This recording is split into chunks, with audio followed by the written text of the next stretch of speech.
Hi bro, welcome to our channel. நம்ம இன்னைக்கு இந்த வீடியோவில் வந்து VMC மிஷினில் யூஸ் பண்ணுற ஒரு சில டூல்ஸ் பற்றி தான் பார்க்க போகிறோம். நம்ம பேசிங் பண்ணுறதுக்காக வந்து பேசிங் கட்டரை யூஸ் பண்ணுவோம். பேசிங் கட்டரை வந்து 25 mm டயலாக இருக்குது, 50 mm டயாக இருக்குது, 80 mm டயாக இருக்குது, 100 mm டயாக இருக்குது. இது வந்து நம்மளுடைய காம்போனண்ட்டு சைஸை பொறுத்து மாறுபடும். நம்மளுக்கு காம்போனண்ட்டு சின்னதாக இருந்ததுன்னா நம்ம அதுக்கேற்ற மாதிரி கட்டரை பயன்படுத்துவோம். பெருசாக இருந்ததுன்னா அதுக்கேற்ற மாதிரி கட்டரை நம்ம பேசிங் பண்ணுறதுக்காக பயன்படுத்துவோம். இது வந்து பேசிங் கட்டர். அதுக்கு அடுத்ததாக ஃப்ளாட் எண்ட் மில். இப்போ நம்ம ஒரு கவுண்டர் போரில் நம்ம இந்த ஃப்ளாட் எண்ட் மில்லை பயன்படுத்தலாம்.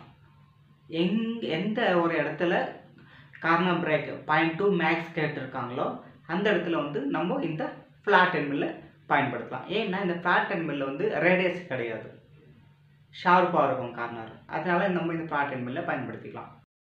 நம்ம படத்தில் பார்க்குற மாதிரி ஃப்ளாட் எண்ட் மில்லில் சைடு மில்லிங் பண்ணுறதுக்கும், பாக்கெட் பண்ணுறதுக்கும், ஒரு கீவே பண்ணுறதுக்கும், ஒரு ஸ்லாட் பண்ணுறதுக்கும், போர் பண்ணுறதுக்கும் கூட நம்ம ஃப்ளாட் எண்ட் மில்லில் நம்ம பயன்படுத்திக்கலாம்.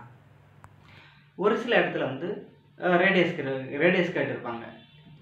ஆர் 0.5 அல்லது ஆர் 1.0 அப்படின்னு ரேடியஸ் கேட்டிருந்தாங்கன்னா அந்த இடத்துல வந்து நம்ம வந்து புல்னோஸ் எண்ட் மில் பயன்படுத்துவோம். ஏன்னா இந்த புல்னோஸ் எண்ட் மில்ல வந்து ரேடியஸ் இருக்கும். ரேடியஸ் 0.5 இல்லைன்னா 1.0 வந்து ரேடியஸ் கொடுத்துருப்பாங்க. நம்ம இந்த புல்னோஸ் ரேடியஸ் எண்ட் மில்லை நம்ம அந்த இடத்துல பயன்படுத்திக்கலாம். அதுக்கு அடுத்ததாக பால்னோஸ் எண்ட் மில் அப்படின்னு சொல்லுவாங்க. இந்த பால்னோஸ் வந்து எங்கே பயன்படுத்துவோம்னா ஸ்லோப்பாக இருக்கும். ஸ்லோப்பான ஒரு சர்ஃபேஸில் வந்து நம்ம மிஷினிங் பண்ணோம்னா அந்த இடத்துல வந்து இந்த பால்னோஸை பயன்படுத்தலாம்.